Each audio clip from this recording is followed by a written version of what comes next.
Hello and welcome to episode 203 of Super Switch Headz, the premier Nintendo podcast on all of the internet. My name is Patrick Knisley. My name is David Howe, and boy, oh boy, ladies and gentlemen, we have a very special guest joining us on today's episode of the podcast. Oh my God, I can't believe it's taken this long to get you on. Friend of the show, Vincent Goodwin has joined us today. Thank you guys. So happy to be here. It's, I've been listening to y'all for years, and now I'm here. Very excited to talk about Nintendo. Yeah, you've always got really great, insightful commentary on the show. And so I don't know how long it was ago, but it probably was at least a year ago that one of us was like, we should get him on. Oh, and then sorry it took this long. It's fine. I figured, I was like, man, I went a little too much on that Virtual Boy post. I think I just kept putting comments and kept putting things. Yeah, that was a huge turnoff.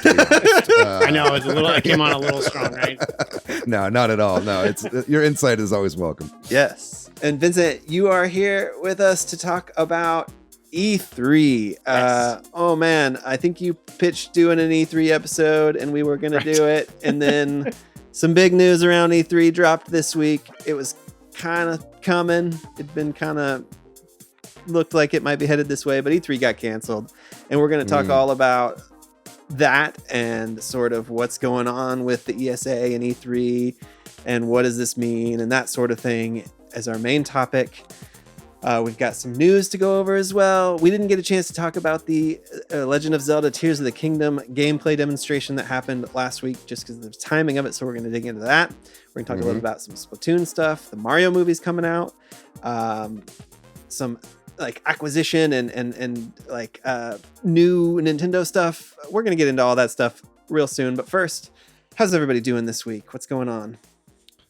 Doing pretty good. Not a ton to report. I did some fun stuff this weekend. I had a really good time. Went to a kite festival in Austin this weekend. And that was a ton of fun. Just flew kites around with hundreds of other people. And it was a beautiful overcast day. I like it when there's a nice diffuse on the lighting. But yeah, that was super fun. I had a good time. Did some of this. My sister was in town briefly as well, so I got to play some IRL Smash and Mario Kart with my sister. Nice. Had a good time. Yeah. What about y'all? Me and my son went to go see Shazam 2. Which I'm sorry, no one's seeing it. I was told, I'm like, well, Helen Mirren and Lucy Liu are going to be the bad guys, so that's pretty cool. Mm-hmm. And then Lucy Liu flew a dragon around town. They made Khaleesi jokes. My 9-year-old loved it. He had a great time. So, I had a great time. So very good. Very good. I've heard that Dungeons and Dragons movie is actually really I know. good. I was kind of like, come on, let's go see Dungeons and Dragons. He's like, I want to see Shazam. I'm like, no one wants to see Shazam. It's gonna be on HBO in 2 weeks, but okay, man. Shazam is anti-vax, son. I know. He is. I like to believe Shazam is not, but yeah, right. But the actors, perhaps. Wait, are you telling me that when people are in movies, they're pretending to be other people? Yes, perhaps. That's blowing my little mind. Well, Chris Pratt is not Mario. I'm sorry to say. You're a good dad for going with what your son wanted to do. How about you, Patrick? How's your week? The week's been okay. It was a fine weekend. Is busy, but today was pretty good. The ups and downs of doing freelancing, I think I've talked about. I'm gonna have to look for a full-time job, but I think I got some more work lined up that's gonna tide me over a little bit, so that's good. Good. Yeah, it's still within the industry. Some of it, yeah. Some of it not, but I know it's fine. Yeah. So yeah, things are going pretty good. It felt like today. Cool. So yeah. Yeah, game dev is going good. How's Monochrome Heights? Yeah, I'm trying to finish up a level with every mechanic so I can get that demo out and get some feedback. Gotcha. It's taken me a little longer than I wanted. I was hoping it would be the end of last month, but I am very close to at least doing that, which will be just for people who don't mind the lack of polish and help give me some feedback. But I'm going to keep polishing after that too. So yeah. Oh yeah. And then last week we did an episode on the Castlevania series, and in particular the Dead Cells part of that. Over on Facebook, Andrew McHugh commented, said they're a massive Castlevania fan. Great episode, and the Dead Cells content is gnarly. Thank you, Andrew. that was just on our sort of main post. Andrew, if you're listening, come join the Facebook group or the Discord. We'd love to hear from you. Sticking with Castlevania for a minute, Board Dan, our friend Jordan, said that he wants the new Castlevania game to be out. Julius Belmont, who I guess according to, who has never appeared as a character you can play as, I guess, or maybe not a main character, but in the lore sealed away Dracula in 1999. So that's a good pick. Yeah, a 90s era Castlevania would be awesome, since that's when like so many of the games came out. You know what I mean? Like having one set there with like kind of 90s aesthetic, I think could be really cool. Mm-hmm. Well, because they've never done the big like 1999 event that is what like causes like the death of Dracula. They've never done that. It's just referenced, right? Right. Yeah. Julius is definitely in, and he was born in 1980, so most of us could play him in a movie. And feel like, oh, that's very kind of you. But I was born in 1997. Oh, okay. Just kidding. Tecmo Zach said, "Great pod, wants a 2D and 3D Castlevania. Give it all to us." And then some comments not on the Castlevania portion. Jay, Swampy Southpaw, Donnie all kind of had comments on our discussion about the Pokemon anime and Ash retiring. Ivy had a really nice response to the messages that we shouted out about people who lost loved ones and video games, and how Ivy has seen a lot of their friends and family that they've lost in Splatoon names. And that's pretty cool. And then Kirosetta had some various comments about the Counter-Strike discussion we had, and we kind of talked about how many editions of Counter-Strike there are on the Discord, and also mentioned that he loves the Igavanias and Symphony of Night, one of his favorite video games of all time. So thanks everybody for those comments. Definitely keep them coming. We'll shout you out next time if we can, and we appreciate people who share the podcast with their friends. That's why Vincent's here, right? That's why Vince is here. Hey, Amanda. Look at me now. I made it. Yeah, you listened to Amanda's fishing in video games episode. That was a good like, one, someday. Yeah. Man. Yeah. The girl invited me to the community is named Amanda, and my son has been like building up his Pokemon Go Sceptile because she insulted it. She goes, "Oh, look, he's tiny." And he proceeded to make it like a maxed out beast to vex her. Hell yeah. I've always thought we should neg more kids. Yeah. You know what I mean? He was like 3. And she went for it. And then also everybody remember to pop over to the YouTube, watch the video version, and like and subscribe. And with that, we'll get into the news and rumors for the week. So first up is the Legend of Zelda Tears of the Kingdom gameplay demonstration. Oh boy, this was pretty cool, honestly. I don't know, what did y'all think? We got to see Aonuma talk for a minute, and then we got to learn about, I don't know, all the... Really, I was not what I was expecting, I guess, is the... Yeah, this is kind of exactly what I was expecting, to be honest. Oh, I yeah. think, like, yeah, the one thing I was unprepared for was just the drip that Aonuma has. He's looking really good right now. I like the way he's got his hair and his glasses. Oh, and very classy, like collar things on, or buttons on his thing. They weren't like non-buttons. I was like, Aonuma's always been one of the most attractive Nintendo employees. And that should be an episode. Yeah, just ranking ranking the high-profile Japanese Nintendo employees. His blazer and the shirt. He looked great. Yeah, he's a good-looking guy. But anyway, I mean, what we ended up getting was, again, nothing new, right? Right. Like really everything that we saw in this was something that we'd already seen out of context in other trailers, but now they have names. Now we know precisely what they are, even though we all kind of like figured what they were because they were shown in the context of whatever scene they were happening, right? So, we've got like names for these things, and we know kind of like how they work. But it's like no new information, which is like, again, they've been really holding a lot close to the chest. And I feel like there's still so much. I think there are like crucial big elements that we don't know about this game. And they're being really, really cagey about those elements and being very specific about what they are choosing to divulge about this game. At least that's how I kind of... Right. Yeah. I mean, we still don't know what the story is, like, at all. And continue not to know. And I honestly, I've been not wanting story spoilers, so I wasn't going to watch this until I was going to be on this show. And the thing I was excited about, like seeing all the new items or like abilities or whatever, because like that was the thing I really liked about Breath of the Wild. That like Zeldas and even to an extent Metroid have gotten kind of stale to me. Like you see the same puzzles. You're like, oh, that's where I'm going to get that with the screw attack. I'm going to get that with the bomb. I'll beat that with the morph ball. I'll get that with the Zelda hammer later. And it gets very boring. And then Breath of the Wild is like, we're getting rid of all that. You're going to have like 7 completely new abilities, like Magnesis, that time thing. And then you're just going to have that same novelty you had when you played your first Zelda of like, oh my goodness, like I can do that with this. And then you see like the fuse weapon and the other one with like the time recall. And I'm just like, there's going to become a point. And when I'm playing that game, I'm like, I'm going to have this sudden like bing realization. Like this is something I've never done in a Zelda game before. And that's going to be super novel and exciting when that happens.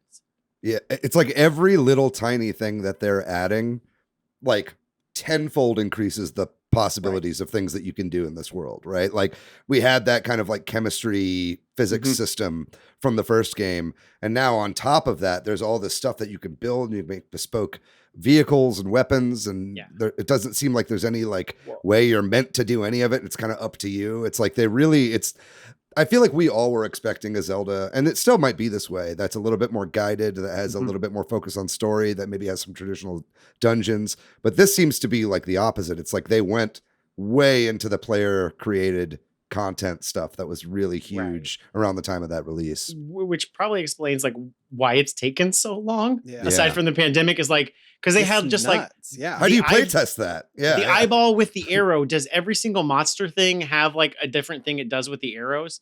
Like that bat eye. That's when I just like, I actually had like an out loud moment. Like, oh my goodness. Like with the little homing arrow that could be when you have that thing. Like, is every single monster item have a modifier ability to like your weapons? And if that's the case, then like the play testing is like insane for that type of game. And like what kind of weird self-discovery you're going to find on Twitter or whatever social network people are on, Twitter or TikTok, I guess. It's going to be very exciting in like a month and a half to see the internet go crazy. Can you strap a cuckoo to an arrow? That would be fucking chaos. Oh, yeah. Right. You have to impale it, which would be a little. No, I think we'll do the recall to the cuckoo or something. Okay. Like that. And then we'll send it out like as an attack. They'll burst away from me after I attack them. Reverse. That'll be what did you think, Patrick? Yeah, I thought this was amazing. I think this is what I guess I meant when I wasn't expecting this is I just didn't, this mechanic of I guess it's 2 mechanics that feel very similar. You know, there's Ultra Hand and Fuse. They feel similar, but I wasn't expecting that, and it was enough. You know what I mean? Like watching him put these 3 logs together and then be like, no, but we need them a little bit. You know what I mean? That's where I agree with y'all. Like the play testing, like how do you? It's nuts, and that's why it's taken so long. It also led me to wonder, and I'm curious about what y'all think. Is that mechanic the thing that's inspired the DLC? You know how this spun out of a DLC for Breath of the Wild? They've told us like, oh yeah. I'm curious what that was, or if, and then it evolved in different. You know what I mean? Like, do we think that's just like a new item, and then they just like completely went crazy on that? Yeah, was it like this ability, and then it turned into other things, or? Right. Or have we not seen what it was? This is like a whole new game. I feel like there is more, right? I think there's a lot more than what we've been shown, but it's like, but I think I at least can understand a little bit some of the people that are like, this really feels like DLC. You know what I mean? Like from what we know right now, it kind of does. It kind of seems like they added some islands in the sky. There are some more caves than were there before. And they added new abilities, and it's the same sandbox, but now you can do a lot more. You know what I mean? So I get that. But you're right. It's like you start to add these little things in, and all of a sudden, because the possibilities of what you can do are so huge, that gives them then, at least how I understand it, an opportunity to use that for the story and for the setting. And like, how are we going to use this setting that we have now because of these new tools and gameplay loops we've created? How can we build a game around that? And that's probably where they were like, all right, well, we've added too much stuff now to where we have to like build some of the game around this instead of just having it be a fun thing you can do in a DLC. But it's also going to create like cool, like different variants. Cause like they showed one of the enemies made his own fused weapon that he created. And like, the secret of Zelda games is there aren't that many enemies and there aren't that many enemy encounters. Like if you really even think about Breath of the Wild, there's like the bokoblins and the moblins. There's only like maybe about like 6 or 7 enemy types. Yeah. and then like the Lionel, and then like 3 or 4 boss types. But like if you suddenly give them like weird weapons and being able to pick up like hammers and different like emergent things that way, it really like expands without having to create new asset types. A much more expansive game, and the combat's not just gonna be the same of, oh, I'm just gonna go in, blow these 3 dudes up and get the treasure chest, which part of Breath of the Wild turned into, for as much as I loved it. Yeah. I really am interested to see if recall will be able to be used in combat, like on enemies, right? Or if it's just physical items, right? But if someone like is swinging at you and you can recall them and then they go back and then you charge them before they come back at you and you're all of a sudden in their face, like that'd be so cool. Or if someone shoots an arrow at you and you recall the arrow and it goes flying back at them, like that'd be super cool. And also I do want to give a little bit of a shout out to the Ultra Hand, a very cheeky name for that device. I don't know, fans of very old school Nintendo will know that the Ultra Hand was a toy that Nintendo made, like kind of that expanding arm toy that they used to make toys before they made video games, and that was one of their first ones. So it's a little throwback to that. There's a really cool book called Before Mario that's just all about Nintendo before Mario, and it's got like the Ultra. I think it's Gunpei Yokoi actually created that, creator of the Game Boy, and the D-pad also created the Ultra Hand, and the Wonder Swan. But that's neither here nor there. I agree with the point that there's probably a lot more to the game. Like, I think, there's a lot of questions about why Link looks different, et cetera, et cetera. And I think they purposefully are showing us areas that look similar because maybe there are some that don't, or there's time mechanics, or who knows what. But they didn't even go over any of Zelda's abilities. Have we seen a shrine yet? Yeah. Right, we haven't seen a shrine. We haven't seen a single shrine. There's a lot no of towers questions. yet. No, there's a lot of questions, but I do want to get y'all's opinion on this. Do you think this is the last gameplay demonstration? The game comes out in about a month. Do you think they'll give us another exact similar thing? I assume there'll be a trailer, like a final release trailer, but I bet we'll get 1 or 2 more of these Aonuma presentations. I don't think we're done seeing them. I think, I think one of them will probably be a little bit more about like setting and story. And then another one is about maybe like dungeons, right? Or like what, or shrines, maybe like or what whatever, they're doing with shrines or dungeons, right? And so I think that could very much make sense. I mean, we did get one little thing from this that I haven't really heard too many people talking about, but it is all confirmed Zonai tech, right? Like you see, like it's like Zonai something is Zonai like core or something. Yeah, exactly. So it's like there's a little bit of lore information in there if you really look hard. You said this at the top, like it's all stuff we figured out from the trailers. I'm not smart. I did not figure out any of that from the trailers. I never even noticed like his messed up hand until people pointed it out to me. Like the Zonai are back in this game. I'm like, y'all are reading way too much into these trailers. and then it says like Zonai core, and I'm like, well, damn it, the internet knows things that I don't. I definitely want to give a shout out to IGN. They have a Legend of Zelda Tears of the Kingdom wiki guide already, right? And like, of course they do. And it's really actually a great place to go because it's broken down all the info from this presentation and every trailer, and it's very clear what it lays out in a very like, it's like you can read the whole thing and you're like, oh, this is what we know now. And it's so definitely check that out if you're wanting to know everything we know. But if like a lot of us, you're just ready to play the game, don't worry about it then. I think Aonuma said it's done, didn't he? Like, didn't he say at the top, like the game is done. It's not coming in hot. Oh man, don't you guys miss when they finished games before they released them? Right. So nice. Just sitting on it. Wow. Yeah. Well, we could talk about this more, but we should move on. It was a big thing, but anything else before I guess we move on? Anything you want to squeeze in? Yeah. 6 more weeks. Yeah, but it is Mother's Day, y'all. The weekend it comes out. So be nice to your mothers. That's true. Or just be nice to your mom like a week before. Or buy her a nice spa day. Yeah, she'll be gone and having a great spa day, and then you can play Zelda all day. Or buy her a Nintendo Switch Lite with a copy of 2. Oh boy. Okay. Well, we should move on. So I guess there was some balance changes in Splatoon that I wanted to make sure, and we mentioned.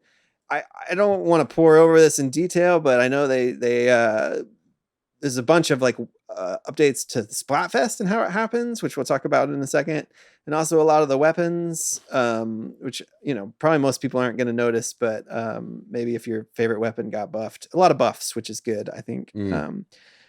if your favorite weapon got buffed, you might just feel like you're doing better, and good for you. Good for you. But it's nice that they're paying attention and really I don't know, right? Totally. And I like buff ups. Yeah, buff yeah. ups is a Not good buff way down, to do not it. nerfing. Don't like that. Yeah, make everyone super powered. That is more fun for everybody. Yeah. The Splatfest happened, right? The results came in. It was Alien versus Nessie versus Bigfoot Versus Predator. Yeah. Did anybody play? Did we enjoy No. ourselves? Were y'all disparaging Team Nessie before? Was that y'all like ahead of time? Of this I mean, podcast? we're Team Aliens, so we Okay. disparage any loser that isn't on our side. But yeah, Nessie ended up with the win. We lost Aliens. We haven't gotten a dub in a while in Splatfest as a team, have we, Patrick? It is the weird one that always wins. I'm telling you, that's where there is some unspoken thing that if you're like a professional player, you pick the one that nobody's gonna pick. I feel like pick mayonnaise. So yeah. Though Bigfoot was like ridiculously low popularity. Yeah, I feel like it was harder to find a Bigfoot match than it is to see Bigfoot in the wild in real life. It was like the Bigfoot of teams, as it were. Yeah, it was pretty low. But anyway, I had fun playing in this Splatfest. It was still fun. I think they did some balancing to the points and how it works and all that. But yeah, I don't know. Yeah, I didn't get to play as much. I was kind of busy this weekend with people in town. So I didn't get to play as much as I normally do.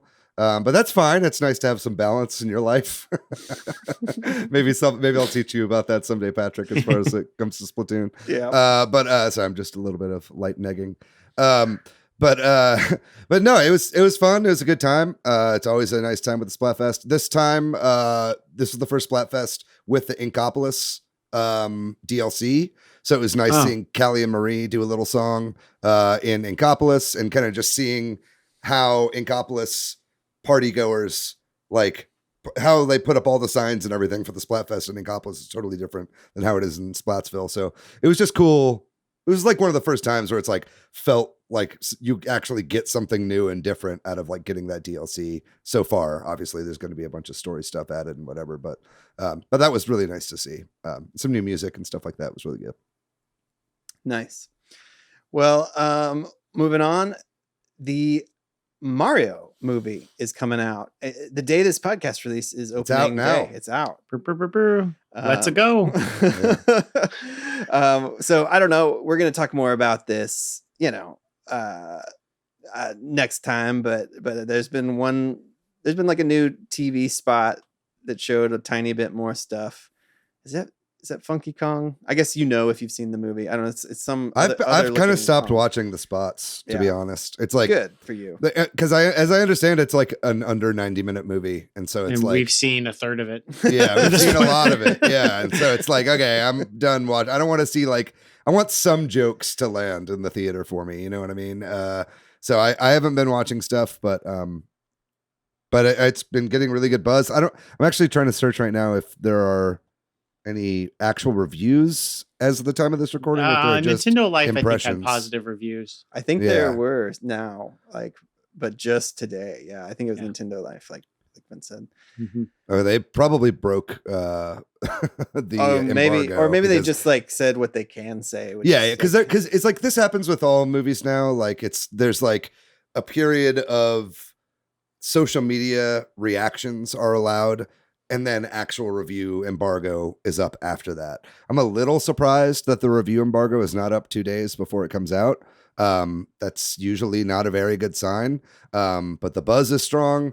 That being said, the buzz was from a lot of video game YouTube spots and, not critics, right? So we'll see what the actual critics think. I mean, by the time this comes out, you'll know. But either way, but if you're listening to this on Wednesday, tonight, I bought 8 tickets to the Super Mario Brothers movie, and I'm bringing a bunch of people, and I'm very, very excited, and I can't wait to talk about it next week. Yeah, we'll probably do a non-spoiler and spoiler kind of discussion. Yeah, we'll have to figure out how to mark our spoilers, maybe if we get any time at all. It was timestamps, baby. That's why we do timestamps. Yeah. But so yeah, we can save all that for next week. Let's move on to Nintendo Systems. This is a new division of Nintendo, right? So Nintendo took some of their engineers, and I guess it's DNA. Is that how you say it? Right? It's the mobile developer, right?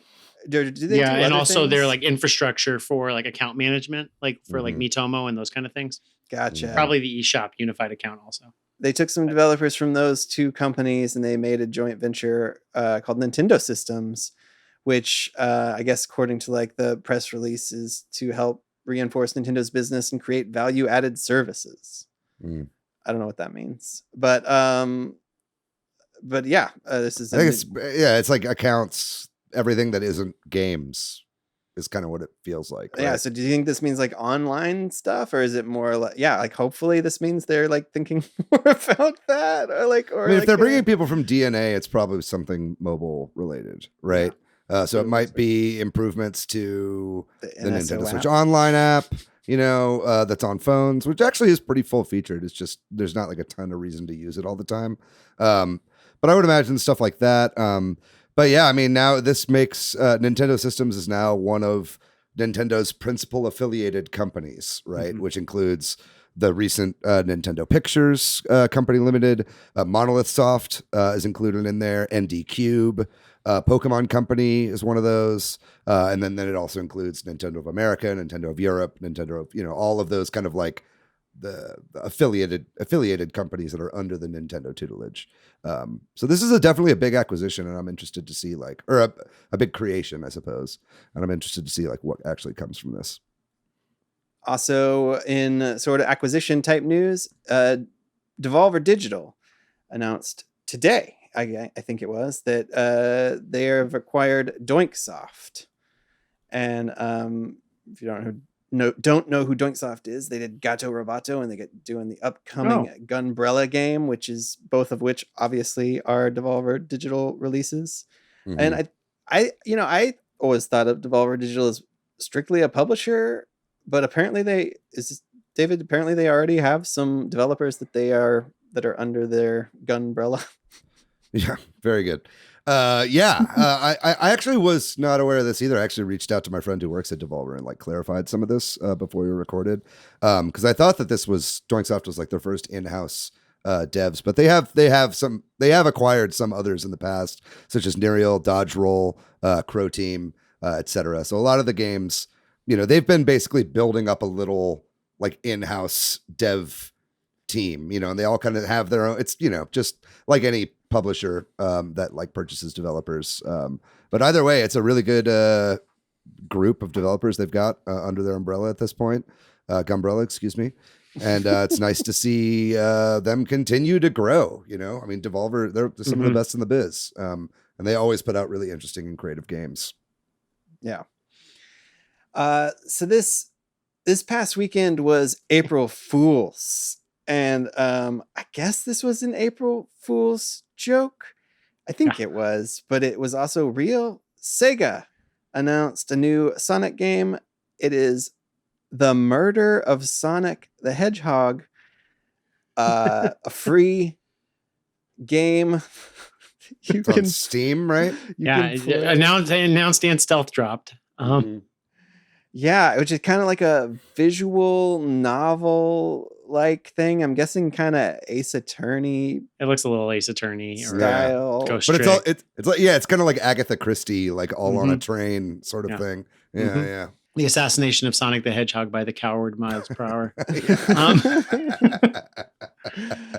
Shot by Roger Deakins. Yeah. I immediately added it to my Steam library.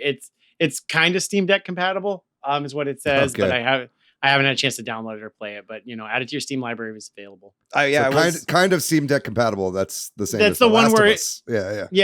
That's for a different reason. It's a Steam Deck compatible. It's like you might have to type in stuff with the keyboard. Right. Yeah. I added this to my library too. I have also not played it. I don't know a lot of people that probably will. I posted on Twitter. I was like, I said, "What the fuck is this?" And I shared it, and then immediately had some Sonic fan just like ruin the ending in the comments to my tweet. Sonic. He let you know what fuck it was. Yeah. Sonic Twitter is. I think we could do a whole episode on Sonic Twitter. I know they're something. I dare not. I mean, they're delightful. I'm not yeah. going to earn their ire. My name is not written at the bottom of this call. Yeah. I feel like doing an episode on Sonic Twitter would be like drawing a picture of the Prophet Muhammad. You know what I mean? It's just like the ire of anyway. Sonic is delightful. I'm curious. Y'all haven't played it, and I just don't know. Like, is this? Could I play this with my son? Like, is this? There's no ESRB rating because it was just a Steam release. I'm really kind of curious about like this. I doubt it's like an X-rated game. Yeah, I doubt. I mean, if your son has Googled Sonic the Hedgehog, he's seen worse. The title is The Murder. You know what I mean? Like, so it just makes me wonder how appropriate it would be, because I feel like that would be a fun thing to do if it's not super. It can't be like super bad. I imagine it's just anyway. Yeah. Go to the Christian Review Observer or whatever. If movies are okay to bring your kids to. Right. They'll have the murder of Sonic the Hedgehog. Is this appropriate for children? Well, it contains the crucifixion of Sonic the Hedgehog. I mean, but this is the kind of April Fool's jokes I like. They're not like trying to trick anybody or like deceive anybody. It's just like, we're going to get weird today. Oh, it does have an ESRB rating. I just saw it. It's E. So we're good. There you go. ESRB deigned to look at this thing. It had it on. I was watching the trailer while we're talking, and like it's on there. It's an E. E for this everyone. Is the worst stuff we have in our game, ESRB. Well, remember Pokemon Go kind of started as an April Fool's joke. You remember that? It was like Google Maps made a play Pokemon on Google Maps thing. And it was like, it kind of looked like the Pokemon map. And it was like, it was just for a day and you could move Pikachu around the map and it was all these real world locations. And then I think Niantic saw that and was like, wait a second. That's a lot. Let's quit our Google jobs right now. Yeah. Or that's really similar to Ingress, right? Like what if we actually did that and it got the conversation going? And so, yeah, I mean, what you're saying about these are the kinds of April Fool's jokes you like, where it's like you actually make something out of it rather than just like punking somebody. Yes. Yeah, it's pretty nice. But it's also like, that's what they're doing at Sonic Team, I guess, is spending all their resources on April Fool's jokes. Yeah, this weekend I was putting the show notes together and I definitely had to do some double takes on news on Saturday when I sat down. I was like, I'll add some of the stuff to our news section. And I was like, oh, that's new. And then I was like, that doesn't make any sense. Oh, that's an April Fool's joke. Yeah. I don't know. I don't like it. It's one of my least favorite holidays, I think. Yeah, sure. It's like it's not funny to be mean and trick people. Like that's anyway. I think some past trauma from Patrick's life has just reared its ugly head. Yeah. I don't know if y'all remember way back in the day, the first like Sonic and Smash Brothers Melee. Oh yeah, in EGM. My coworker on my old Nintendo side actually made that. Yeah. Oh really? Yeah. When I was a kid, I was like, "This is fucking real. I just have to beat 100-man challenge in 3 minutes or whatever, which is impossible." Yeah. I tried. Well, that pretty much does it for our news. There's been other news this week that ties into our main topic. That there's been all these rumors swirling about Sega. Speaking of Sega pulling out of E3 and other companies pulling out of E3, which all kind of turned into the big news of E3 2023 being canceled. And we're going to dig into that as our main topic, so we can just save that conversation. So we're going to take a quick break. And when we come back, we'll talk all about what happened with E3 2023 and what that means.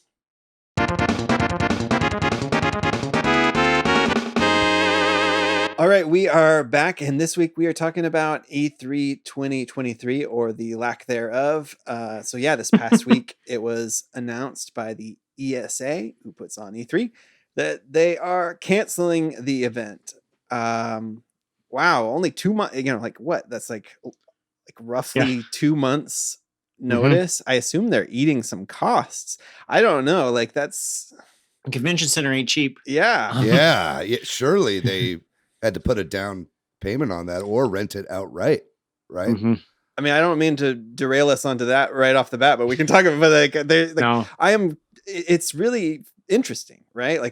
Sad and all that too, but why the decision was made and why they pulled the plug officially now as opposed to sooner? I mean, was it so many companies backing out or so many companies not? Well, I mean, when we were talking about E3, we were talking about like, is E3 going to be canceled?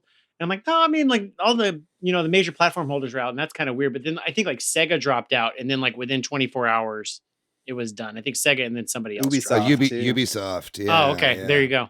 Yeah. So yeah, the big like pillars, right? I mean, like if there's no one left, what are you going to do there's there? Kintia Hall, and you can't, Right. There's just all the weird things. I just feel bad because this was there were big rumors that Konami was actually going to be there, and this it was like Konami's E3 to lose basically, and now it's like now that's taken away too. They can't catch a break. They're like, this is going to be their comeback tour, but how's Silent Hill going to come out if they can't announce it? Yeah, right.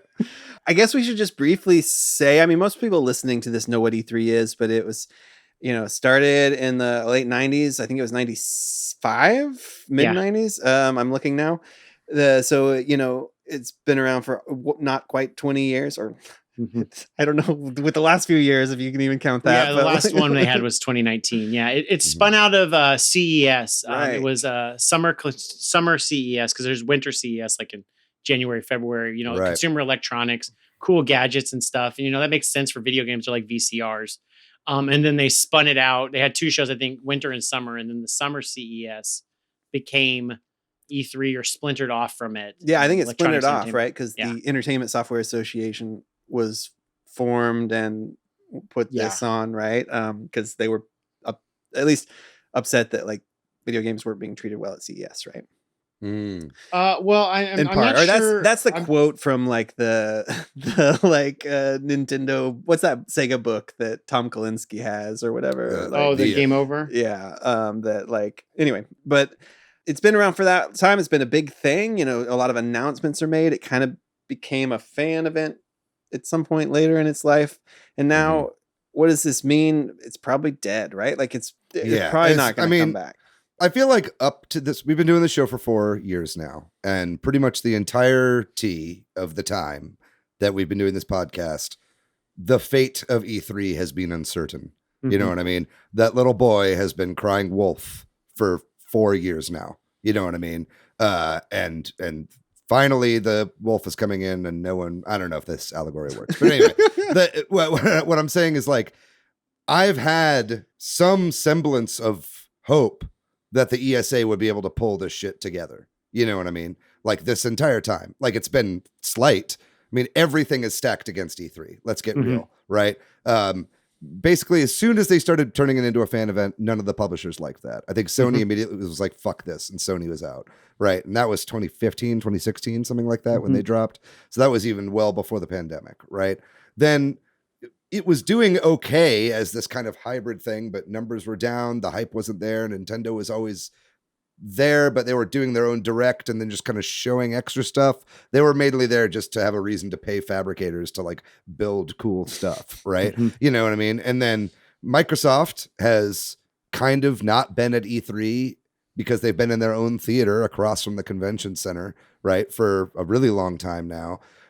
Add on to that like, the whole point of E3 was originally to have a place to show print publications what's coming out soon, right? That clearly is not a need for it to be around anymore. What gaming print publications are there outside of like, fan, passion projects on Patreon, so it's like, really there hasn't been much of a reason for one other than we love E3 and we want to keep momentum. It around. Yeah, exactly. And kind of the ease of having everything together. But even then you've got alternatives, such as the Keeley Fest and all this different shit. Right. And so, but now all of that to say, throughout all of that, I had some glimmer of hope that they'd be able to pull it together. This, it really seems like it's been double tapped, right? Like it had its chance to come back and it boofed it. And I really can't see them even trying again next year, even though that's, they said they will publicly. Who knows if that's the truth? I can't believe them anymore. The crying wolf metaphor works is if they say they're going to come back next year, nobody's going to believe it and nobody's going to invest in it because they've said they are coming back the last couple of years. And that creates the self-fulfilling prophecy where it's like, if nobody believes it's coming back, then none of the big publishers are going to invest any time into doing it. And if none of the big publishers invest any time into doing it, there's no E3. So it's kind of, it's moot at this point, unfortunately. Yeah. Well, I don't know. Maybe we can talk about what happened. There's a really, I guess, kind of interesting interview put together by gamesindustry.biz with somebody from the ESA, the CEO and president, Stanley Pierre Louis. And I don't know, you go check it out if you want, but I think the reality is it's a lot of like him dodging the questions. Right. Yeah. Shirking responsibility. Like, what went wrong? And then he's just reading his comments. I don't know if this was conducted by email, because his responses all feel like he had plenty of time to write them out and dodge the question by saying, we are advocates for the video game industry and we, yada yada.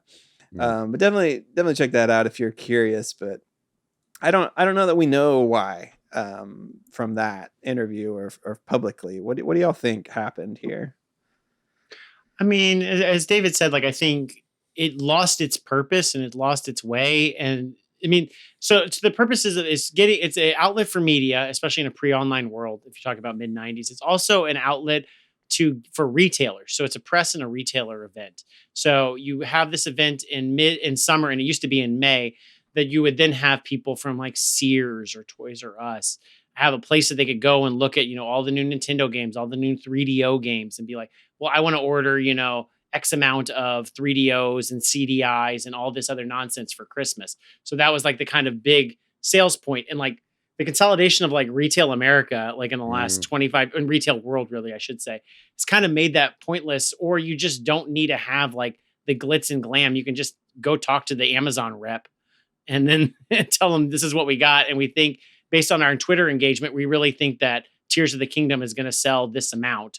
So you should really buy it. Like, you don't need a giant event with 70,000 people to tell you that.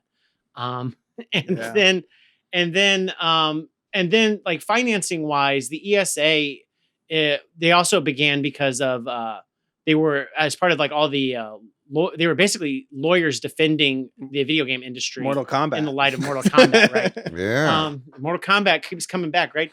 And so that all exists to protect the industry's interests against encroaching government, regulation, those kind of things.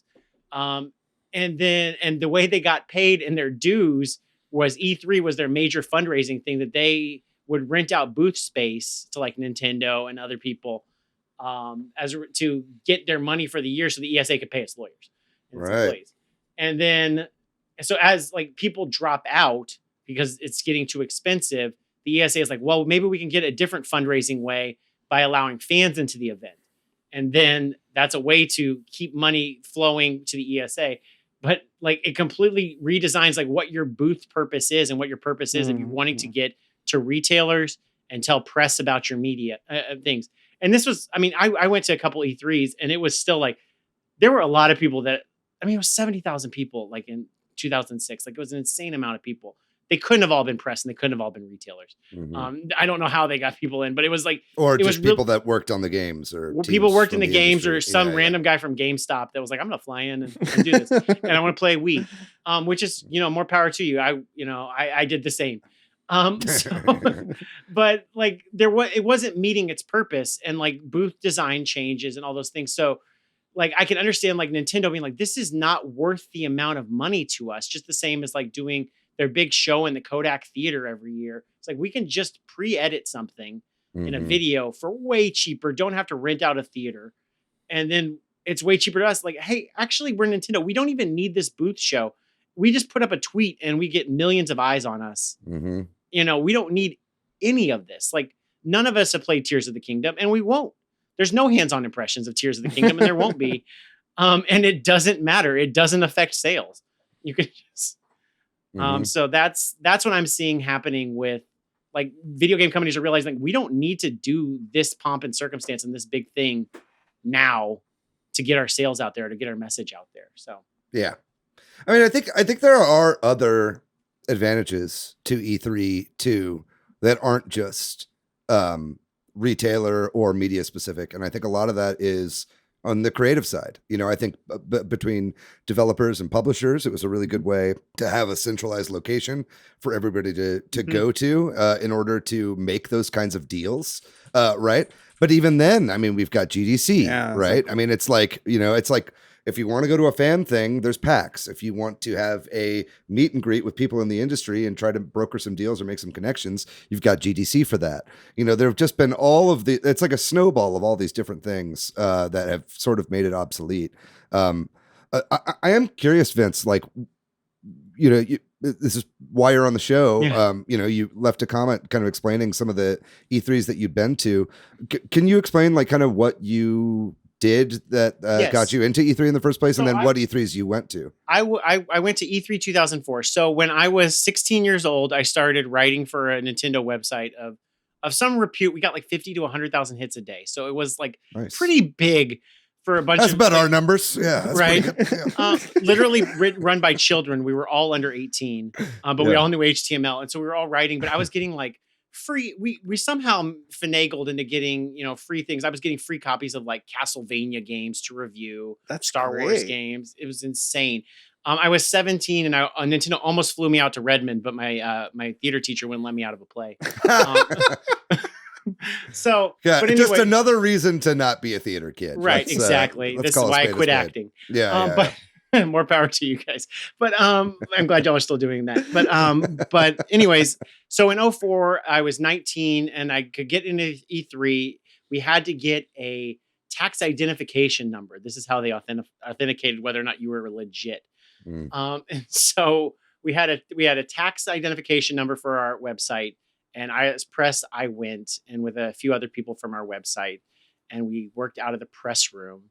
And so like the way E3 was there was a couple days of press conferences, which are in the loosest sense, they're presentations. There's no like give and take questions. Right. And we got invited to like the Microsoft conference, which was just, there's a big blowout of like Halo 2 was that year for 2004. They trotted out a bunch of celebrities. They trotted out, I'm again mentioning another anti-vaxxer, Jenny McCarthy. There's pictures of me and her. And then but they trotted out like Muhammad Ali was like 20 feet away from me, like a few years before he passed away, like the kind of like amount of glitz and glam. And then Nintendo had its big conference I went to in 2004, and they gave me like a big, like a messenger bag made by Timbuktu. Every single person attended. They gave them like a binder with all the press releases. Cause again, this is like pre-internet, or not pre-internet, but like pre-video internet. This was the year like Reggie came out. Kick ass and take names and make games. Exactly. Yeah. And pretty legendary E3. It was a pretty and they revealed the Twilight Princess at the end, the mature Zelda, because all of us, children at the time were upset about Wind Waker. So this was the mature Zelda, and you can hear there's a few videos of that moment live, and you can hear somebody shout, "Oh shit!" really loud. That was me. I had some minor internet notoriety as the "oh shit" kid at the 2004 conference, and then we went to a different, and they had like, some of it was talking about like the business of how good Nintendo was. And then we got invited to an investor conference a little later in 2004. And so they talked more to investors, and they actually they announced the Revolution there in 2004, which was what the Wii became. And then we went to another Nintendo party. And this is where you're talking about like FaceTime with developers and just like press. We're just kind of all hanging out. Nintendo rented out a bar. They had Sheryl Crow playing a whole concert downstairs. They had free ice sculpture drinks. They would pour martinis through Bowser ice sculptures. My first alcoholic drink legally was I was 19, and Nintendo gave me a Bowser Blue martini, which is like hilarious. Which, Nintendo has a kiddie image, I guess. But I was like, they just did that for the Mario movie premiere. I don't know if you guys saw any footage from that. They're doing ice shots out of they did a whole tail or something. They had a big after party for the Mario movie premiere, and one of the drinks was apparently called a Final Smash. Oh, sweet. So I was upstairs playing. They had all the games before the show even opened upstairs, and we were playing like Resident Evil 4 before it came out, before Metroid Prime 2. I'm playing like Donkey Kong Jungle Beat with the Penny Arcade guys. And then Iwata and Miyamoto walk by me, just like walk right by me. And I'm like stunned silent. I'm just like, oh my gosh, like this guy has more like influence on me than like, except for my parents, more influence on my childhood and my life than like anybody is Miyamoto and Iwata. And so my friend who was working on my site goes and he's like stops them and shakes their hands and says like, thanks for the memories. And like, and I'm just like, oh my gosh, like that's like, you know, aside from my kids being born, like that's like my marriage, my wedding, like, it's like a very high peak of meeting Miyamoto. Don't forget that wedding. Yeah. Guess. Yeah. So then give it a shout out. So then you go to the show floor. It was the year the DS was released and you have to wait like in a line to go and play the games, but they still were giving out like tons of things, tons of swag. Like Tony Hawk is skating on a half pipe while you're waiting in line. And I'm a nerd. I'm like, I don't really want to see Tony Hawk. I want to play, X-Men Legends. But like being a real dweeb. But it was a lot of fun. And then there's like in the press room, I had to install a Wi-Fi card in my laptop to be able to post because there weren't enough like Ethernet cables in the press room. Or even it wasn't dial-up, it was Ethernet at that time. So but it was like, however long the show floor was open, I would go and I would play a bunch of video games. And then I would go back to my desk in the press room and like write up everything I could. And then like copy edit and then I'd trade off with somebody else who was writing. We'd copy edit and we'd go and write things like that. But even then, like a lot of stuff was happening behind closed doors that wasn't even on the show floor. So like that year, Half-Life 2, Halo 2, they weren't playable. You had to go to like a back room and have a preset meeting for. Right. So I think y'all were talking about going to E3 and like as a fan event, like I was like, I mean, that's great, but I still don't think like whatever big game would be coming out in the fall, it may be like on video, but they're not going to have it in a state with a playable demo, that's why I kind of had a little bit of hope for this year, right? Because the way that ReedPop was setting this up as opposed to the previous, the just pre-pandemic E3s that had happened, like those were just fans and press on the floor at the same time, total shit show. You know what I mean? Like those long lines that you had in 2004, 2006, way longer when you got a bunch of people that are like, in cosplays and like waiting to try out the games because they're fans, right? And so what I thought was a really good idea about this E3 was this kind of split, right? The press media days are at the Tuesday and Wednesday, and then the Thursday and Friday are, the fan times. You can still be there if you're press, obviously, but it's like you've got at least that first little bit where it doesn't happen. And it was like, okay, this kind of felt like they were trying to go back to their roots a little bit. But listening to you say all this stuff, like I'm just being like, yes, this all makes sense for like early 2000s. Right. You know what I mean? But like E3 none of that this era. Yeah. exactly. That's peak E3, right? Like, and that was like right before all of that started becoming completely obsolete. You just make these relationships online, or you know what I mean? Like, now every laptop has a Wi-Fi card in it already. You don't have to install a Wi-Fi card. Yeah, like you don't need to build Tony Hawk's half pipe, right? He's too old to do 900s anymore. Come on. Yeah, but David, that's how like Tokyo Game Show, I believe, works, where it has like press days and then like fan days, which also Nintendo, I think, eschews unless they have something that they really want to show. That's right. But yeah, I mean, it's, everything was just like, it was really cool. I know y'all were talking about going. I was like, it's kind of bummed. Like it was like a peak time that I went. I remember reading like a Nintendo Powers. I was like, oh my gosh, I can't wait to go to E3. I'd see those write-ups in Nintendo Power magazine every year. I'm like, man, I'm going to go to E3. And then I was 19 and I went. It was kind of insane. And then 06. Yeah, I mean, that was my dream. Like when I was a kid, it was like it was like nothing could ever get better than this. This was like the one thing I always wanted to go to, right? And that's why I was so jazzed when we started this podcast. So we got in 2020, and then obviously we know what happened there, and then it comes back, and then this happens again. It's like, I kind of I think somebody created COVID just so we wouldn't be able to go to I think your podcast started up, and the second y'all got legitimacy, y'all cursed E3. Yeah. You could have COVID, one or everybody. two, David. You could have E3, or you could have a legitimate podcast. Well, we don't have PAX South now either, right? I mean, that was like our local gaming big thing now, and that's gone too. And so it's like, it's just kind of a bummer, It's like if you want to go out to one of these things, you got to schlep out to Boston, Washington or Boston, right?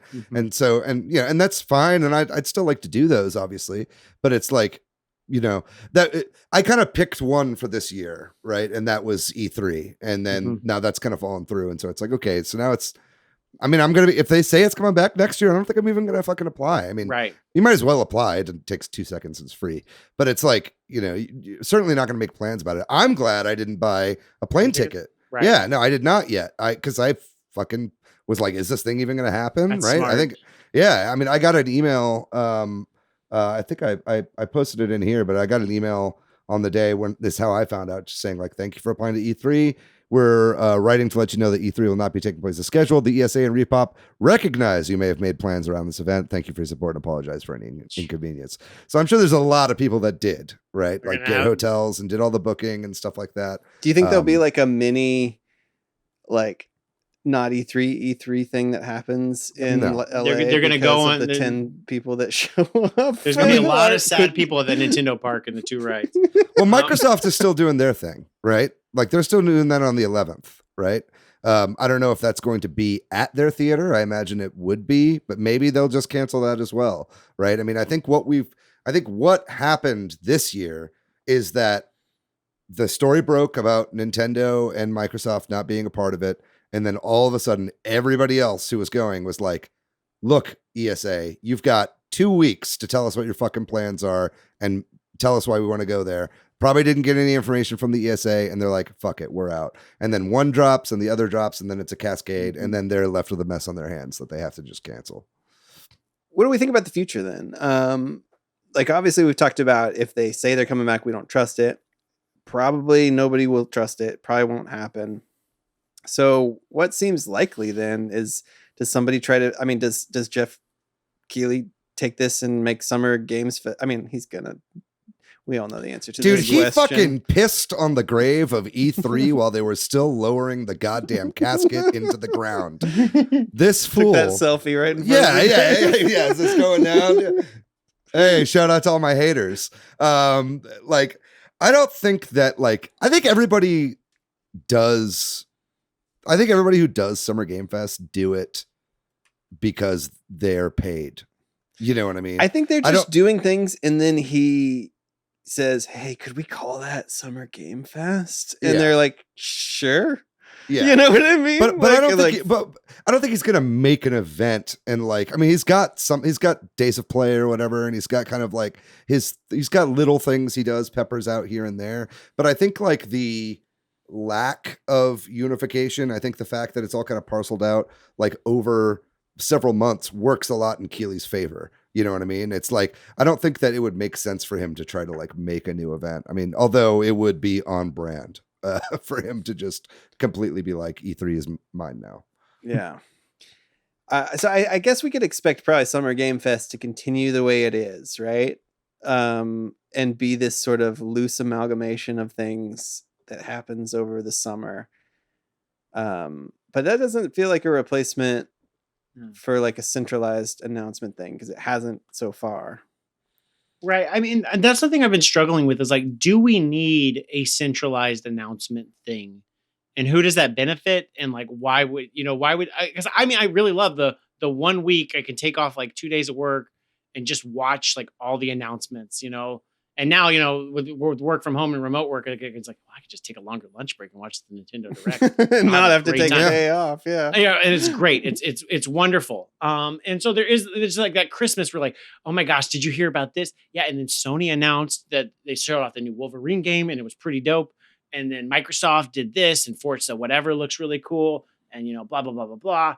And the Rare's got a new cool game, and like it was really fun to hear all of those things like all in 1 week. And I still think there's probably like in the like mainstream press it's good to have like a week where just pay attention this 1 week and you'll hear everything you need to hear. And they don't have to devote a lot of time to it. I think that's helpful. I don't know if Nintendo needs it. It's how I think you just answered the question by the way you phrase that, which is like, who does it benefit? It benefits us. It benefits the fans. Right.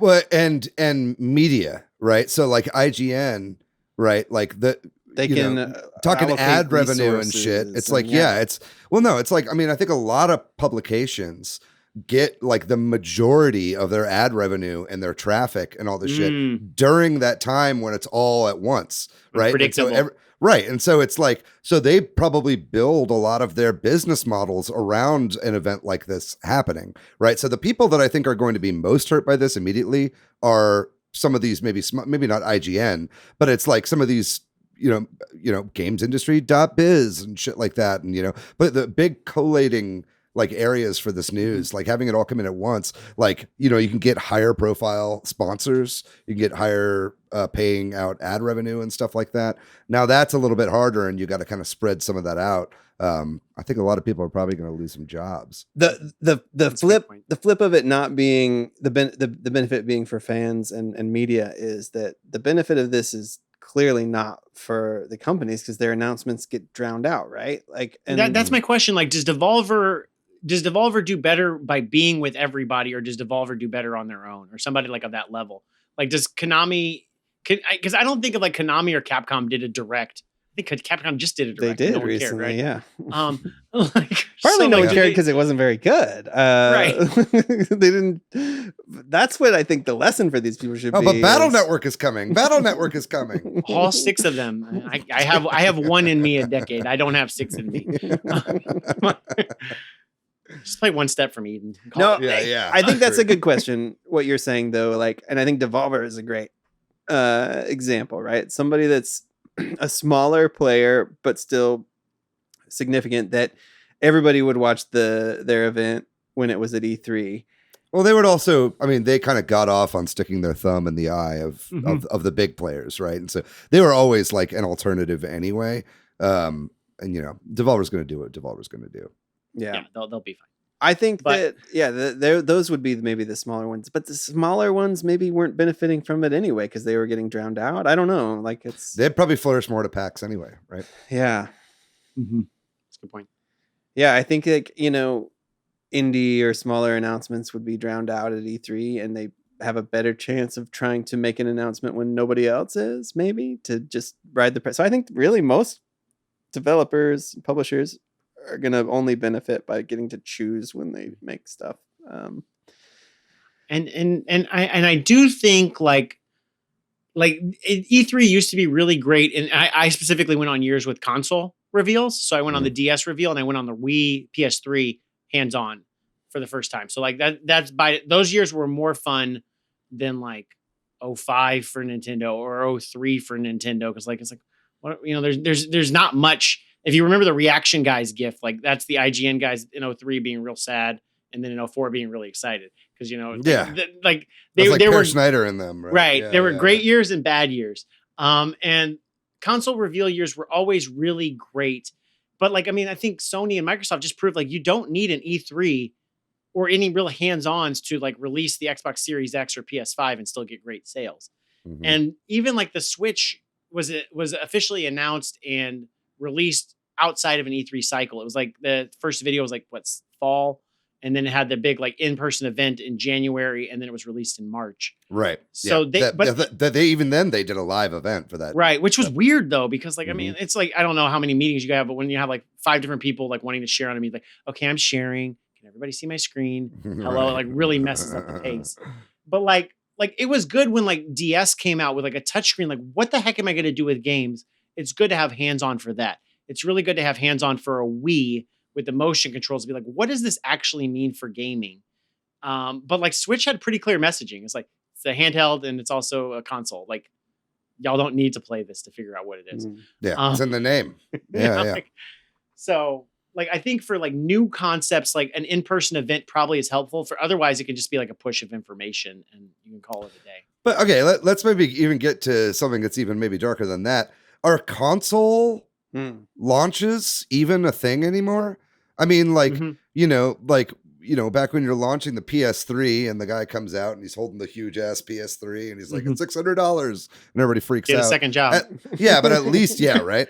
But at least then that holiday, every Walmart had a bunch of PS3s in it. Do you know what I mean? It's like now we're at this point where the Xbox Series X was revealed during the Game Awards. The thing releases and it doesn't even have a different UI than the Xbox One. It's the exact same UI, right? The PS5, comes out, but it's kind of parceled out over 2 years on online retailers if you can get it. You know what I mean? And who really thinks that the next Nintendo console is going to be another huge, crazy innovation? I think we're all kind of thinking that it's going to be an improvement or evolution of the Switch idea, which I Yes. think they'd be stupid not to do, to be honest. Right. So it's like, so even then it's like that kind of takes some of the impetus away from having an in-person hands-on sort of thing. If we're now just making basically home PCs that are getting marginally better every generation, right? Like, I mean, they used to have like Apple events, like, yep, it's an iPhone. Like, I don't know what else to write here. Yeah. Yeah. Gone are the days of Steve Jobs being like, it's an iPod and a calendar. And, you know, Yep. Yeah. So. Yeah, I think that's a good point. You know, it's I was listening to this really interesting video about AI and about technology, and I forget the name. It's like a sinusoid curve. It's like an S. You know what I mean? Like of improvement on something. Like we've reached that sort of plateau with consoles and stuff. Maybe Nintendo will make some wacky accessories. Let's hope they do. It's great, but I don't think they're gonna make that their main thing. You know what I mean? And so it'll be like Ring Fit. There'll be an ad where we're like, what the fuck is that? Yeah. And then you'll try it at Target or something. You know what I mean? Right. I don't want to touch some fucking yeah, maybe Pilates not. ring that Maybe a million people at nobody Target touch. tries Come it on. at Target anymore, right? Maybe that's dirty ass ring. days are gone too. But Yeah. I think if Nintendo does some like weird VR thing, that would definitely like necessitate some sort of in-person demonstration, right? Because you can't really sell that, you know. But even then, it's like, are they gonna? they'll have a few PSVR people is kind of dead review on it. arrival. Like, yeah. So I don't know. I'm really struggling to find an avenue or an angle for them to bring it back, right? I know before we started recording, we were talking a little bit about if they did bring back some sort of centralized event that can bring the press back in, that can be a sort of place for these media or industry people to meet with developers and publishers, blah, blah, blah, blah, blah. What could you see if it was something brand new? Like, could you see something like that working, or do you think it would be folded into one of these things that already exists? I think like it depends. So, I mean, we kind of say like, do you really need to fly out to play games in person with a thing, or can you be sent a link, or can you watch a video over a Zoom call and get the impressions? Like that's one thing. I think though, also like the realities of I just flew to LA. LA is a long flight, even from Texas. I can't imagine flying from the East Coast. It's usually like 2 stops. It's expensive. And then LAX is far away from downtown. So it's like, it's quite the journey. So like, I think if you were wanting to do something like that, like I think you'd want to be like near a hub that's closer to the central country. And I was honestly I know they put E3 in like Atlanta, which is a Delta hub, like very early, which makes sense. Like there's always flights to Atlanta. But like Dallas is also a place that's also like an international hub.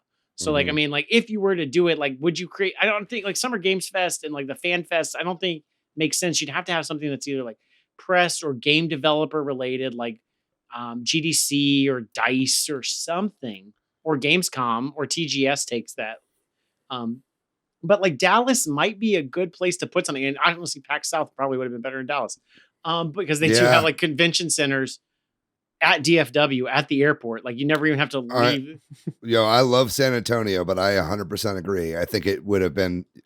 I think it'd probably still be around if it was in like the Metroplex as opposed to San Antonio. And then they're talking about opening up like the Universal Studios park, probably with another Nintendo park, maybe, or Shrekland at the very least. Puss in Boots Land, please. Oh man, far, far away. Yeah.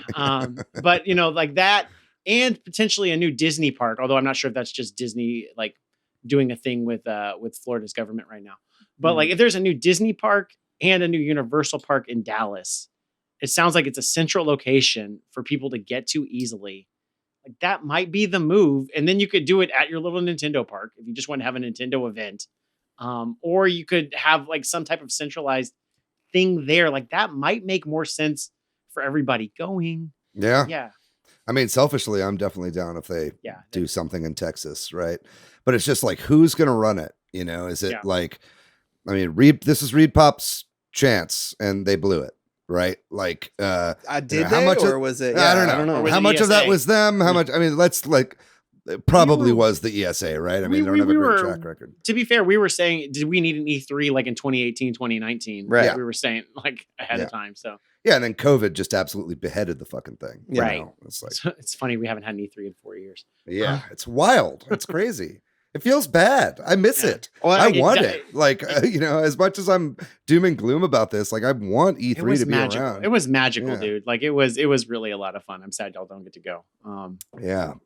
But I think the reality is for most things, there's just going to be more, like people crave in-person things. Like we talk about all these theme parks and stuff like that. Like there's a tangible desire for that. But I think what a lot of that is also just smaller, more local, and more of them throughout. And so I think it's just probably going to be harder and harder for a big event to be the central one thing when people can do things online that don't need to be at it. You know what I mean? Like at these announcements and stuff, which was what drove a lot of it. But I do hope that like not an E3 or whatever. I just do hope there's some bigger, better local thing for us. Right. In Dallas sounds great. Let's do it. Yeah. Let's maybe put it on international waters. Let's build a man-made island. How about the United Arab Emirates? Okay, let's put it there on one of those man. So many floors of the Burj Khalifa. It'll be every. And then they'll get Vin Diesel to drive a car through from one building to the other one, like during the middle of it. It'll be awesome. Yeah, family. Well, I kind of feel like we're headed towards wrapping up this conversation. I know we kind of jumped all over. Is there anything anybody wants to make sure and talk about, like whether it's past E3s or what just happened or the future before we close this out? It's a bummer, and I still really like my Christmas in June. I'm just getting all that stuff, and I really like that. And I would hope that at the very least, because I am a major Nintendo fanboy, that like we would at least get some type of summer event thing, because it kind of was a drag in like 2020. We got like early in the year and didn't have anything until the fall. I'm like still like that summer thing to like know what else is coming, especially after Zelda releases. Like what else is what's happening? And I'm sure for your content creation, you're like, well, we need to have something to talk about. So we come up with shit to talk about. Okay? Yeah, that's true. It's the one thing we're good at. Yeah, y'all talked a whole episode about Donkey Kong monster truck rallies. Yeah, we're gonna do a whole episode on why it's so much more ethical to play golf in video games than in real life. Just you wait. I actually am into that. Like, I really want to do that. We've like made jokes about it, but let's do that. But anyway, I'll say this: we've talked a lot about the reasons why E3 seems irrelevant these days, and I think that those are all valid and they're all true, and they all are part of the reason why E3 isn't happening this year. But I really think that if some competent fucking people were running this and were organizing this year, E3 would be happening this year. I think they would have incentivized Nintendo to come out. I think they would have probably not PlayStation. I think that ship has sailed. But I think they would have incentivized Microsoft and all these publishers that started cascading. I think that they could have made this work, right? Look at something like Comic-Con, right?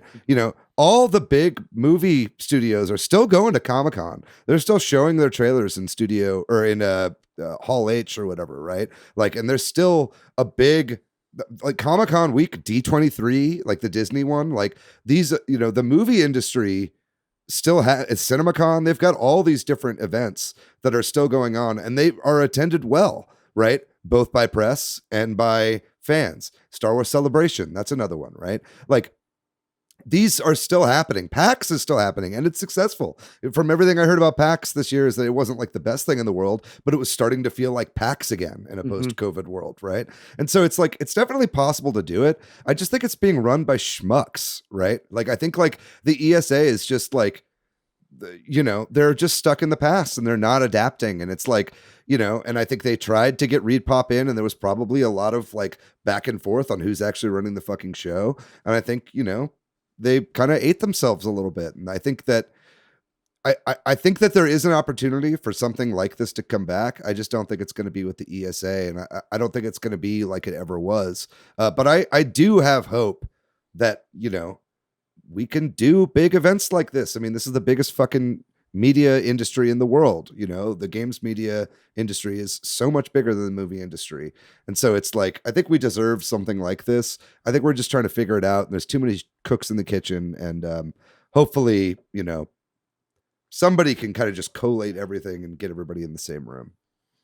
So this sounds like not hopeful, but I hope it will sound hopeful. Like, I went recently to the Baseball Hall of Fame, and the Baseball Hall of Fame in Cooperstown.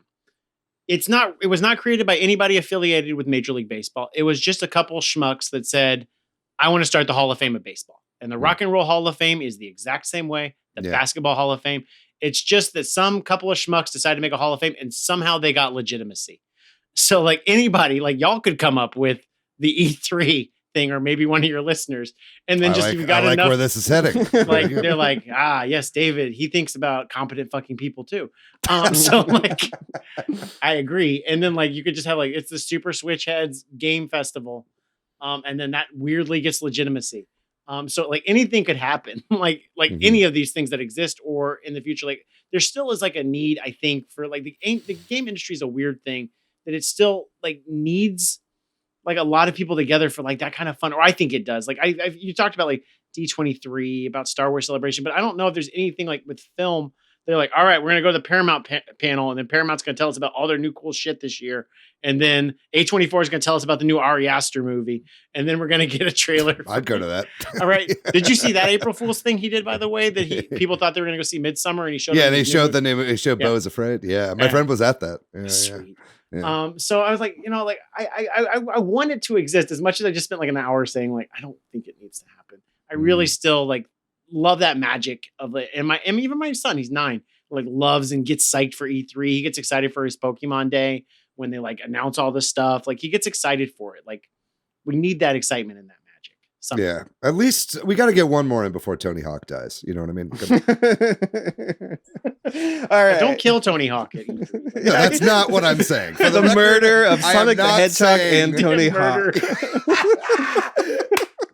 At E3 2024. Oh my God. Fucking Vicarious Visions makes another Tony Hawk game, but it's like an April Fool's joke. The murder of Tony the Hawk. Yeah. Oh boy. Okay, we should call it. If you were listening to this and you have any thoughts on E3 and what we talked about, please share them. And with that, we're going to take another short break, and when we come back, we'll talk about the games we've been playing. So, of course, I've been playing Splatoon, but I know you're tired of hearing about it, David. So no, I'm not. It's okay. But I did start playing a new game. So I was a Kickstarter backer for Lunark, which is a game that just released on March 31st. I think I Kickstarted it back in like 2018. I don't know. It's been at least... This is still like another world type game, right? It is a cinematic platformer. I think like Flashback. Which is another world, or like, I guess the term maybe needs to be defined cinematic platformer. Like, proportions are a little more... It's still pixel art, but it's like a little more realistic in terms of... Got a Prince of Persia. Prince of Persia is a very good example of this. Yeah, a lot of rotoscoping. Yeah. So like when you pick up an item, there's usually a rotoscoping cutscene of you picking up the item rather than like Mario, you just run through it. Yeah. The jumping and falling is more quote unquote realistic than what you think of with a traditional Mario type platformer. So it's taken me, it's kind of hard for that reason because I've been playing so much of my game, which is more like a Mario platformer. So I'm getting a little frustrated, like falling and dying. Not like you have to line up your jumps, you have to drop down. I'm pretty early on, so I think, and also the buttons on the Switch are a little weird. You can remap them, but like the default buttons have B doing a lot of the actions, where on a Switch you're used to A. You know what I mean? Like the reverse. It's stuck in PlayStation, Xbox controls. Yeah, and you can remap it, but it then I started having problems because I remapped. You know what I mean? Like, so having that problem with the Steam Deck. Yeah, I get it. Yeah, all the time. Yeah. So I'm still pretty early on, but I think it's pretty cool. And if you like that kind of a game, which you played some of back in the day, it's really well done. Again, very early on. I think once I get used to the controls and get over the fact that, I'm trying to. Like, you can't, the stuff I'm used to from modern platformers is not there because it's a throwback. Yeah, you press this. A button and it creates a scripted event of you moving forward. Yeah, it's a little bit of delay. Yeah, exactly. Yeah, and like if you're not lined up right for a straight up jump, you won't grab the edge, where in modern games, they give you a lot of that kind of stuff. But it's pretty cool. And the pixel art is amazing, honestly, and the rotoscoping stuff's really cool. So I'll report back on it once I get a little deeper into it. But that's mostly, other than Splatoon, I think that's really what I've been playing. Nice. I'll go next. I played a little bit of the Splatfest, RIP Team Aliens, but it was fun while it lasted. Like I said earlier, I played some Mario Kart and Smash with my sister. I did on Thursday win $50 at a Smash tournament at the Iron Bear. Iron Bear, yeah, it's a gay bar that's like right next to the theater. Where I do comedy every Thursday. I love and the on name. Thursday, the Iron Bear. Yeah. It's a bear bar. It's a lot of, I'm very Oh yeah, I would do well there. I'd clean up. But anyway, so I go, it's run by a drag queen named Chick-fil-A, who runs this. What? Yeah, great drag name. Yeah. Holy shit. But they do Mario Kart and Smash tournaments there, and I've won both now. Like not every night, but I'll go like after doing a show and just like sign up and just like mop the floor. And like I didn't mop the floor. Actually, a friend of the show, Dylan Garcia, was there. It was down between me and Dylan at the end. But it was fun. Yeah, it was a $50 cash prize. So I was like, hell yeah, this is awesome. So I felt really good about that. And I'm like, man, it's been a while since I've played Smash. And I'm so used to like trying to play with people online. You like play in person and you're like, oh, I'm so much like better in person. There's no lag or anything. I did download. I bought before all the impressions came out like an idiot. Every time I pre-buy a game, I feel like an asshole. I pre-bought the Steam version of The Last of Us because I got it like $20 off or something off of CD Keys or something like that to get a Steam copy. And so I bought that. And then, of course, hours after I bought the key, everybody's like, this is pretty much unplayable on PC and definitely on Steam Deck. So I haven't even really fired it up yet. I'm kind of waiting for Naughty Dog and Iron Galaxy to patch out some of these issues that are on PC. And I mean, it's like, they said it was going to be Steam Deck verified. It's not. But it does have a lot of bespoke like Steam Deck iconography within the game. Like you can tell when you're playing on a Steam Deck, the control screen like has a Steam Deck and you can make all the buttons specifically for that. So I really like that. And I like that people are actually building around that platform now, because I think that a lot of developers could do some really interesting things if they built games around the Steam Deck.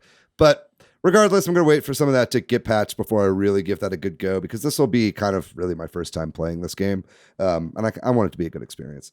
And then lastly, on my stream the other day, I played Elden Ring for the first time. I'd never played it before. I'm not a Souls guy. I do not like Souls games. I've tried the first Dark Souls like 4 times. I've like started Dark Souls like 4 times. And like, I'm like, fuck this game, like every time. And so I gave it the old college try. I did about 3 hours of a stream playing Elden Ring. A good chunk of that was character creation. Ended up making somebody who looks a lot like Tom Cruise in Magnolia, but with white pigtails. And that's my character. And I'm definitely liking it more than Dark Souls so far. I'm still very early on. I feel like I was only just kind of starting to get like timing my dodges, like by the time I stopped the stream.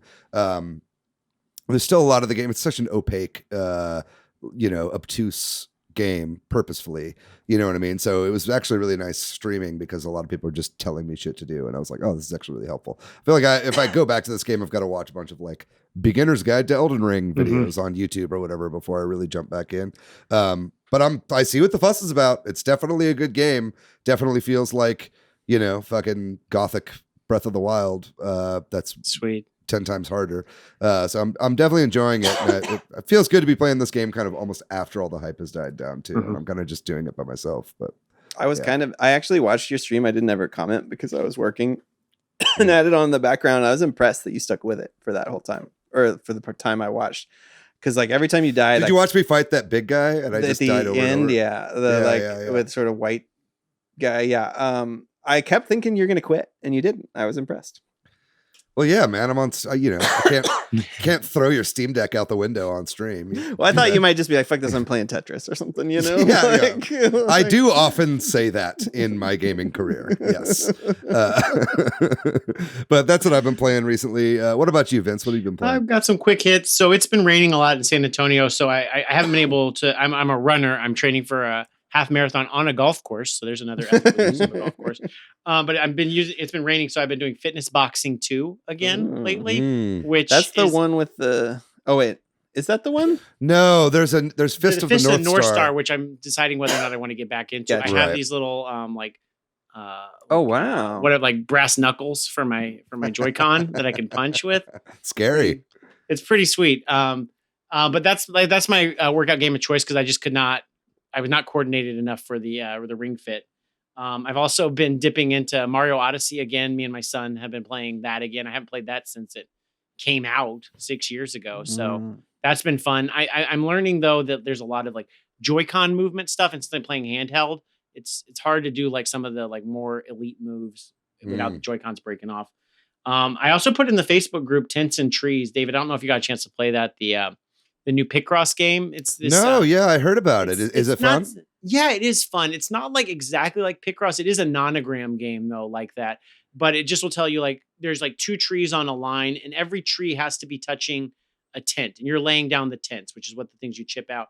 But the tents can't touch each other, and by either diagonally or horizontally. So it'll be like there's 3 tents in this line, and there's 2 trees, everything like that. So you have to figure out like how am I going to place these things and there's hundreds of puzzles in the game going up to like, I think like 12 by 12, 15 by 15. Ooh. And then there's like another 50 puzzles a day daily. I'm not sure if it's drawing from the internet or if it's just like in the system, but it was like 10 or I think it was either 10 or $20. If it was $10, I recommend it if you're on the nonogram train. I haven't played like Picto Bits or the Pictos versus whoever game. Pick Bits versus Uzboros, please. Yeah, I know. I really butchered that. But I want to get back into that. So that's been my like fun game. And then I've been playing for lastly Like a Dragon Ishin, which is the Yakuza Samurai game. I've been playing that on my Steam Deck. And I don't know how familiar your audience is or y'all are with Yakuza. But this is the Samurai one, which is like the characters. It's the same character model. So it feels like Sega's cheaping out by just using the same character assets. But it also feels like a Muppets movie. So it's like the main character Kiryu playing this character named Ryoma, but then he behaves like Kiryu. And it's a lot of fun. And it's a weird game where it like delves into like the things of like elder abuse in Japan and the healthcare industry, like exploiting people for money. But then also you're trying to figure out who ate the last mochi in the break room fridge in Samurai Japan of all places. It's very like anachronistic, but it's a lot of fun. I'm kind of sad they're not on the Nintendo systems, but yeah, I think they probably do well, honestly. They put them out on Wii U in Japan and it bombed. Surprise, surprise. But man, Nintendo I think doesn't like the Yakuza in general. I think they have like internal stuff at the company being like, we can't have so much to do with the Yakuza. So that probably has a lot to do with it. That could be it. They did change the name of the series to Like a Dragon though. I think for that reason. Yeah. So maybe we'll see it come around. Yeah. So, but I mean, if you like Persona, you'll probably like Yakuza. Because they're very like a lot of like scenes, good cut scenes, and then like some fun RPG action. It's a lot of fun. That's all I got.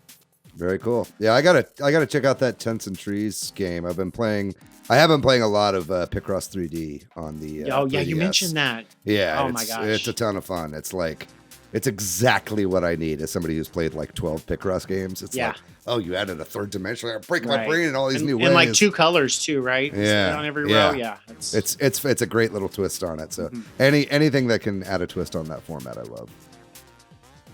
All right. Well, then I think that does it for this episode on E3 2023 being canceled. Thank you so much, Vincent Goodwin, for coming on. We really appreciate it. Absolutely. Thank you. We'll be sure to have you on again. Yes, for sure. Anytime. Thanks also to MilkyWay.co, does our website. Thank you to Corduroy for doing our awesome music. If you're looking for me, Patrick, online, you can find me most places as PDYX. I'm pretty much everywhere on the internet at Monolith Fiji. And what about you, Vince? Where can people find you online? And please plug your podcast. We'd love to hear about that as well. You can only find me on Facebook. Don't post anything. I'm not on. I was in the Discord and it overwhelmed me. I felt like I was in the 1996 chat room and I couldn't handle it. So I'm not in the Discord. I'm not on TikTok. I'm not on Twitter. I'm only in the Facebook group. I don't post anything except in the Super Switch Headz group and another group. I'm not cheating on y'all though. But you can. This is a polyamorous relationship. That's where I met like Carasetta and some other of your friendly people. So there, like you can find me there in the Facebook group as Vincent Goodwin. That's my name. And you can also find me on Some of My Friends Read Comics. It's a comic book podcast, a book club, where every other week, so we cover a monumental comic. So that would be something like The Death of Gwen Stacy, or Crisis on Infinite Earths, Age of Apocalypse. We've also covered some Nintendo comics. We covered the Nintendo Power Super Metroid comic. We covered the Ocarina of Time and Majora's Mask mangas. And we covered the Mario manga that had a content warning because it had the death of a parent in it. Yes, I have that one too. That's great. So it's pretty good. So Some of My Friends Read Comics. We're actually hitting episode 203 next week, just like y'all. Which seems like kismet. Yeah. Exciting. We should just do each other's shows one week. Right. I was counting out. I'm like, am I going to get to 200 before y'all? And I think I beat y'all because we come out every other week. So right. But Gotcha. I was thinking about that. So you've been going for 8 years. Yes, we've been going. We came out right around Ant-Man 1. But we got you for Ant-Man 1, Ant-Man 2, and Ant-Man 3, whatever your Ant-Man pleasure is. So. Yeah, that's how I mark my time, is by the Ant-Man movies. By Ant-Man. I'm 3 Ant-Mans old, baby. I'm a child. Y'all have only been doing your podcast since Ant-Man 2. Oh, Lord. Okay. That's good. All right. Well, that's where you can find Vince online. Make sure you check out the Some of My Friends Read Comics podcast. If not just for the synergy of having two 203rd episodes happen on the same time. If you'd like to find our show on social media, folks, we are at Switch Headz on Twitter, at Super Switch Headz on Instagram and Facebook. We got a website, switchheads.com. And then, of course, you can join our Facebook group where you can interact with Vince here. Or you can join our Discord, where we're popping off all the time. And you can't interact with Vince. You cannot interact with Vince. Although Vince, I would really recommend giving the Discord another shot. Here's a pro tip: if you're feeling first of all, we've got a very chill Discord for the most part, very non-toxic, really chill great. For the most part. Yeah, well, sometimes we nerd out over dominoes, but it's like I'm in. I love Domino's. We have literally a whole channel just devoted to posting your Domino's pizza trackers. So okay, I'm in. Downloading now. But pro tip, if you get overwhelmed by Discord, you could just mute some channels. You know what I mean? You don't have to have all the channels going. Just keep the ones going that you enjoy. Turn off notifications. Just have it be a nice little spot you could dip in, dip out whenever you feel like it. It's a great place. Really good people. We'd love to have all of our listeners join there. And we're all playing games together. We did a lot of Splatoon this weekend. It was a real blast. So join us on Facebook and Discord. And that's going to do it for the fucking show, gang. I think that was a good one. I think we did a good job. RIP to E3 for real this time, I think. We're going to be back next week with an all new episode. Let's just say it right now. We're going to be covering the Mario movie next week. I'm very, very excited about this. I love movies in general. That's another one of my huge loves of my life as far as media is concerned. So I can't wait to do an episode all about a movie on this episode and talk about all the things we liked about it and get into spoilers and stuff like that. So make sure you tune in next week. Make sure you see the Mario movie before, or if you want to be spoiled, and or if you're okay with spoilers, and if not, you can skip that part going forward. I don't have to talk that much about next week's episode because you're going to be here to listen to it. But that's going to do it for this week. We love you guys very much. You know the drill. Stay safe out there, guys. Be kind to yourself. Be kind to one another. Pour one out for E3. Maybe subscribe to Jeff Keighley on Twitter. He might be cooking something up. But in the meantime, we love you very much. We'll see you guys next week. Bye-bye. Bye.